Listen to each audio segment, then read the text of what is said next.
a lot of homeowners associate large companies, these big box stores that we mentioned earlier, with having a great warranty, having a big name to protect. What I usually frame it as is, have you ever tried to call BrandSmart, Home Depot, any national company? You're calling a 1-800 number. You lose the one-on-one connection. You lose at least for us, if you have a job going on with us, whether it's good or bad, the whole company knows who you are. And especially if things aren't going right, 100% the whole company knows exactly who you are and what's going on. And I feel like that's 100% lost with a big company. You're calling a 1-800 number, you talk to a manager today, there's a new manager tomorrow, and you have to re-explain your case, etc. And at least from my perspective, from what I've seen, because they've reached out to us in regards to being a subcontractor or installer for some of these big box stores and potentially some of these bigger companies looking for subs. What are some of the trends that you've seen when you're called into these cases where these larger companies are involved in regards to the lack of professionalism, supervision, and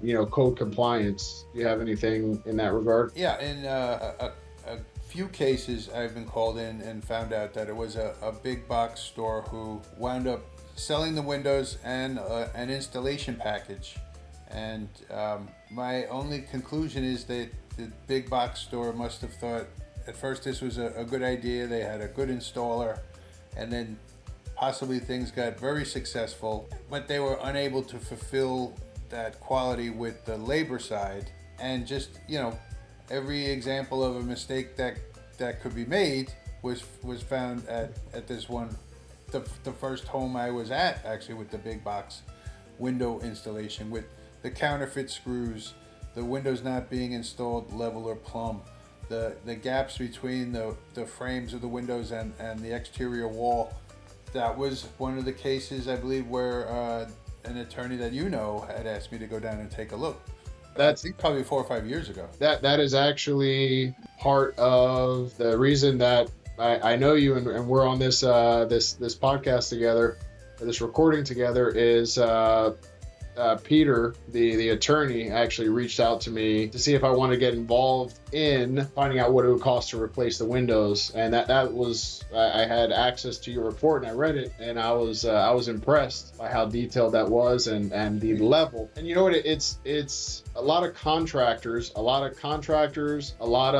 installers, a lot of laborers have no idea that you even exist. And you are potentially somebody's worst nightmare, because you are basically saying, this is code, this is the manual, this is how it's supposed to be done per the manufacturer's recommendations. This is what you did. They don't align. You don't deserve to get paid, is pretty much, like your stance. And here is the explanation written out and referenced very cleanly. So, like a lot of people are like, and that comes back to that conversation where it's like, oh, my dad did this. I'm like, your dad never met a gentleman like Thomas before, who's going to pick apart his work and is going based off of building science, not, 30 years of doing things wrong, and basically make a fool of you. So and that's the thing, and that's where having I guess being humble enough to have the conversation at first, at least on the first go around with the installers, laborers, whoever it may be, and just saying like, hey, this is not how we're doing it on my job sites. This is our name, this is our company, this is how I want it done. And then if it escalates and I have to go deeper, then I can get into like an actual explanation and pull out the manual and say, hey, if your dad did it this way, why does the manufacturer say this way? So if we have a problem, and if we were in a courtroom, who do you think the jury's going to go with, your dad or the manufacturer's installation or the Florida building code? What are we talking about here? Why is this even a conversation? So it's, once again, I think it just comes down to a lack of education in the industry. And we have continuing education, but that is about OSHA, that's about safety, that's about everything that's in the Florida Contractors Manual. I'm actually up for my renewal. I have to, I think I have 3 months before I have to renew my license. But the continuing education is more about compliance and regulation. It has nothing to do with job site application, job site installation, where any other industry, teachers, lawyers, whatever, they are, I assume their continuing education is related to the job that they are doing. For us, it's more about, not following state regulations. So I think that is one of the core issues in our industry currently. Just to reflect back on my approach and most objective inspectors or engineers. I was really never instructed with this approach, but I came to the conclusion myself that I'm really not going to a property thinking, oh, I'm inspecting the windows for the homeowner, or I'm inspecting the roof for the contractor. I'm going there with the perspective that I'm working for the building almost, and what's in the best interest of the building. And that seems to keep me on the right track. I don't get, I just present the facts that way. It's not like I'm for one side or the other. This is what's best for the house. If what's best for the house turns out to be best for the homeowner, that's a bonus. But There's certain jobs that you can't do on your own. You have to hire a licensed professional for code. Somebody was complaining in the comments saying that they didn't think it's fair that they're not able to do their own work. And I was trying to explain, and I understand where they're coming from 100%, but I was trying to explain, like, it's not about you, it's protecting the next homeowner as well. I mean, it's obviously protecting you as a homeowner, but the next unassuming buyer that comes to buy the house, like, the code is there to protect them and their family and their kids and their whatever. And when my wife and I were shopping for homes back in COVID time, she wanted a turnkey ready home, and I was like, there's no way. I mean, unless I knew the builder, that's in a different conversation. But you know, I see the stuff, and I see what other people consider as complete, and I see what happens behind the walls when I tear out a bathroom, and you know, something looks beautiful on the surface, but when you get back there, you know, it was interesting. We ended up, I won that battle. I got that one. You know, and we've since done some work to the house, but you know, it's just wild, you know, what happens and what passes. And unfortunately, you know, it's the people that do things the wrong way that, you know, hurt other people as well. And that, I guess that's a good transition into insurance companies and the homeowners. So you serve as an expert in regards to insurance claims after storms or after events and such. What is your involvement, and how does it typically work with, you know, let's just say somebody's roof is 30 years old. It needed to be replaced anyway. A storm happens to come, damages that roof. You know, where are you typically involved there, and what is your stance if you are on the homeowner side in regards to damage caused by the storm, and how do you identify that? Well, that's a very good and fair question. And maybe I'll make an analogy a little bit after, but I think it seems like there's a tendency for, say, a jury to hear, oh, it's a 30-year-old roof, you should have replaced it. But at the same time, the insurance company knew the roof was 30 years old before they took that $12,000 check and put it in the bank. They had every right to have it inspected. They probably did. And some roofs can last 30 or more years. So it's sort of like a case-by-case basis.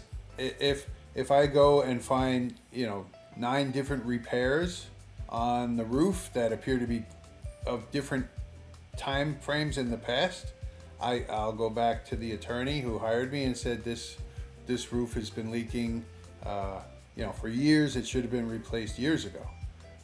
I don't want to get involved in a case where there was a roof with pre-existing damage that somebody's trying to get a free roof out of just because they had an insurance policy. So it's sort of a two-way street. The insurance company knew how old the roof was. They could have said, you know what, you need to get a new roof or we're going to cancel your policy. So it sort of leads me back to I have to review each case on an individual basis, but there's reason from both sides that the claim should or shouldn't be paid. No, and that's an interesting perspective, I think, in regards to, the insurance company didn't have to cash the check. And, you know, that's the interesting side of if their the legal system after the fact is, oh, the roof was old, well, then your chance, you've already used up that chance. That's the way the attorneys approach it, and they often will win a case like that. Yeah, no, and once again, like what is logical is not always what happens in real life. It's like, it just goes to show that. What was one of your biggest, I would say, cases where you thought it was going to go a certain way and it swung the other direction just because of a minor detail, whether in your favor or against your favor, or Well, I was involved in a case from a storm that occurred in 2017, which Hurricane Irma in Fort Myers. I got to the house. It was maybe a 13-year-old or 14-year-old roof. The guy didn't have enough money to replace the roof on his own. He had somebody put a tarp over the roof, so there was very little of the top of the roof that you could see. But from underneath, from the outside, it's easy enough to see where the roof is leaking because there'll be stains at the soffit and drip marks from behind at the backside of the fascia board. But just going into the house and looking up at the damage to the ceilings, I was able to get on a ladder and climb up and look at the roof, the underside of the roof in the attic from the kitchen. There were parts of the ceiling falling down everywhere. And pictures of the roof existed after the storm to show tiles blown all over the place, no longer in place.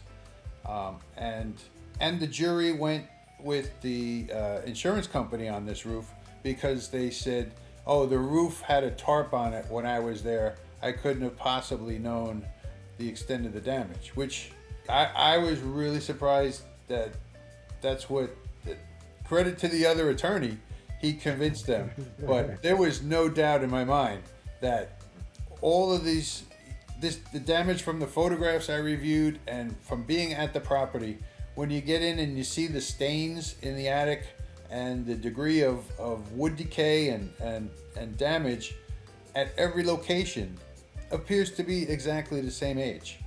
And it takes more than a couple of weeks, months to a couple of years before the damage will begin. The water and the wood decaying fungus attack the wood. And I was very surprised to hear that this case went the other way. It was clearly, to me, the roof was damaged by the storm, but they were talked out of it. The opposite, the same storm in Bonita Springs, which is outside of Fort Myers. The attorney sent me out to this really, probably a $12 million house, 15,000 square foot roof. And I called him up. I said, am I at the right place? He said, what's the address? He says, yeah, you're there. There's a new roof here. He said, oh, yeah, I forgot to tell you. So I had to, I went through the attic. I went and looked around from the underside of the roof. And then I was able to review the other engineering report. And they were making claims, baseless claims about, oh, this was damage that already existed, or the roof wasn't installed correctly. And when somebody's looking at a 15-year-old roof that never had a leak and said the roof wasn't installed correctly, that's a little questionable. That case, the guy he didn't get a full new roof, but he did get a large settlement, a good percentage of that roof back.